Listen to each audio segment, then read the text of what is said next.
నమస్కారం. ఈనాటి మన విశ్లేషణకు స్వాగతం. ఒక్కసారి 2016 జాన్యువరి నెలను గుర్తు చేసుకుందాం. దేశమంతా కొత్త సంవత్సరం వేడుకల్లో ఎంతో ఉత్సాహంగా పండుగ వాతావరణంలో ఉంది కదా. సరిగ్గా అప్పుడే పంజాబ్లోని ఒక ఎయిర్బేస్పై జరిగిన ఊహించని దాడి అందరినీ తీవ్ర దిగ్భ్రాంతికి గురిచేసింది. ఆ పండుగ వాతావరణం కాస్త ఒక్కసారిగా ఒక భయానకమైన ఉద్రిక్త పరిస్థితికి దారితీసింది. అసలప్పుడు ఏం జరిగింది?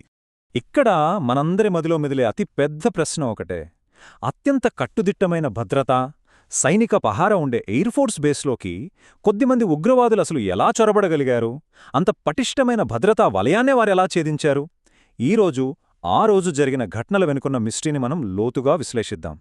సరే, ఇప్పుడు మొదటి విభాగానికి వెళ్దాం. లక్ష్యం: పఠాన్కోట్ ఎయిర్బేస్. చూడండి, పఠాన్కోట్ అనేది మ్యాప్లో కనిపించే ఏదో ఒక సాధారణ నగరం కాదు. భౌగోళికంగా ఇది జమ్మూ కాశ్మీర్కు చాలా దగ్గరగా ఉంటుంది. అందుకే ఇది భారత రక్షణ వ్యవస్థకు ఒక అత్యంత కీలకమైన స్థావరం. దేశ భద్రతా ఆపరేషన్లకు, సైనిక కదలికలకు ఇదొక అతి పెద్ద కేంద్రంగా పనిచేస్తుంది. ఇక్కడ గమనించాల్సిన మరో ముఖ్యమైన విషయం, ఆ ఎయిర్ఫోర్స్ స్టేషన్ లోపల ఎలాంటి రక్షణ సంపదుందో తెలిస్తే మనం ఆశ్చర్యపోతాం. ఫైటర్ హెలికాప్టర్లు, ఎంతో శక్తివంతమైన మిగ్ యుద్ధ విమానాలతో పాటు అత్యంత సున్నితమైన మిలిటరీ పరికరాలు అక్కడుంటాయి. అంటే ఆ బేస్పై దాడి జరిగితే జాతీయ భద్రతా వ్యవస్థకు ఎంత భారీ నష్టం వాటిల్లుతుందో మనం అర్థం చేసుకోవచ్చు. ఉగ్రవాదుల దృష్టిలో ఇదొక అతిపెద్ద టార్గెట్. ఇక రెండవ విభాగం చొరబాటు, అంటే ఆక్రమణ మరియు హైజాకింగ్. ఈ సంఘటన ఎలా మొదలైందో, ఎలా తీవ్ర రూపం దాల్చిందో ఆ క్రమాన్ని ఒక్కసారి పరిశీలిద్దాం.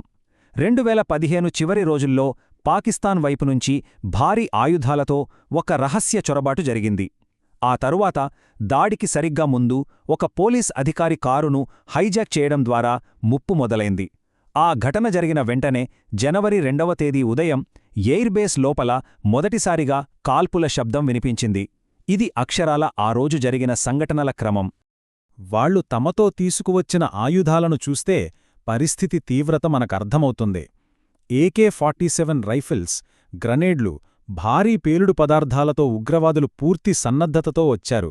లభించిన ఆధారాలను బట్టి వీరు జైషే మహ్మద్ అనే ఉగ్రవాద సంస్థకు చెందినవారిగా అనుమానించారు. ఇది పూర్తిగా దర్యాప్తులో వెల్లడైన సమాచారం. ఎప్పుడైతే ఆ పోలీస్ అధికారి కారు హైజాక్ అయిందో అప్పుడే అది ఒక తక్షణ ముప్పుగా అధికారులకర్థమైంది. కాని అప్పటికే జరగాల్సిన నష్టం జరిగిపోయింది.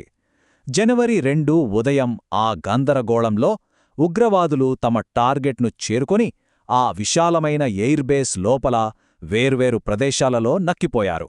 అదొక అత్యంత భయానకమైన వాతావరణం. ఇప్పుడు మూడవ విభాగం చూద్దాం. ముట్టడి, అక్షరాల 80 గంటల కౌంటర్ ఆపరేషన్. ఆ భారీ ముప్పును సమర్థవంతంగా ఎదుర్కోడానికి భద్రతా దళాలు వెంటనే రంగంలోకి దిగాయి. ఇండియన్ ఆర్మీ, ఎయిర్ఫోర్స్ గరుడు కమాండోలు, అలాగే NSG కమాండోలు, ఇలా అత్యంత నైపుణ్యం కలిగిన ప్రత్యేక దళాలన్నీ కలిసికట్టుగా ఒక కౌంటర్ టెర్రర్ ఆపరేషన్ను మొదలుపెట్టాయి. ఆ సమయంలో దళాల మధ్య ఉన్న సమన్వయం నిజంగా ఈ ఆపరేషన్కు చాలా కీలకంగా మారింది. 80. ఈ సంఖ్య వినగానే దాని తీవ్రతను మనమొక్క క్షణం అర్థం చేసుకోవచ్చు. మన సాయుధ దళాలు ఈ ముట్టడిని అంతం చేయడానికి ఏకంగా 80 గంటల పాటు నిరంతరాయంగా అలసట లేకుండా పోరాడాల్సొచ్చింది. దీన్ని బట్టి ఆ ఆపరేషన్ ఎంత కఠినంగా సాగిందో మనకు స్పష్టమవుతోంది. ఆ సుదీర్ఘ పోరాటంలో మన భద్రతా సిబ్బంది ప్రదర్శించిన ధైర్యసాహసాలు అసాధారణం. ఉగ్రవాదులను మట్టుబెట్టే క్రమంలో కొందరు వీర జవాన్లు దేశం కోసం తమ ప్రాణాలను సైతం అర్పించారు. తమ చివరి శ్వాస వరకు వారు దేశరక్షణ కోసం పోరాడుతూనే ఉన్నారు. ఆ వీరుల అత్యున్నత ప్రాణత్యాగానికి యావద్దేశం సగర్వంగా, అత్యంత భావోద్వేగంతో నివాళులర్పించింది. చివరకు ఆ 80 గంటల సుదీర్ఘ, కఠినమైన రణరంగం ఒక ముగింపుకు వచ్చింది. ఈ కౌంటర్ ఆపరేషన్ పూర్తయ్యే సమయానికి బేస్లోకి చొరబడిన ఉగ్రవాదులందర్నీ భారత భద్రతా బలగాలు విజయవంతంగా మట్టుబెట్టాయి. ఆ విధంగా ఆ ఉద్రిక్త పోరాటానికి తెరపడింది. ఇక ఆఖరి విభాగం పరిణామాలు. ఈ దాడి నేర్పిన గుణపాఠాలు, భద్రతా మెరుగుదలలు. అయితే ఇక్కడ మనం గమనించాల్సిన అతి ముఖ్యమైన విషయం ఒకటుంది. ఆపరేషన్ విజయవంతంగా ముగిసినప్పటికీ మన రక్షణ వ్యవస్థలో ఉన్న కొన్ని లొసుగులను బలహీనతలను ఈ 80 గంటల ముట్టడి స్పష్టంగా బయటపెట్టింది. ఇంతటి పటిష్టమైన ఎయిర్బేస్ లోపల దాడి జరగడమనేది భవిష్యత్తులో మన రక్షణ వ్యవస్థను సమూలంగా మార్చుకోవాల్సిన అవసరాన్ని గుర్తుచేసింది.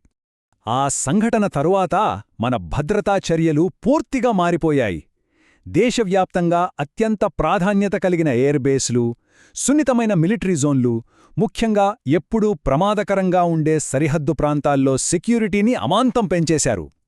రక్షణ విధానాలు, భద్రతా ప్రోటోకాల్స్ మునుపటి కంటే చాలా కఠినంగా మారాయి. పఠాన్కోట్ దాడి లాంటి ఘటనలు దేశాన్ని సురక్షితంగా ఉంచడానికి మన సైనికులు ప్రతిరోజూ చేసే నిరంతర కృషిని మరోసారి బలంగా గుర్తుచేస్తాయి.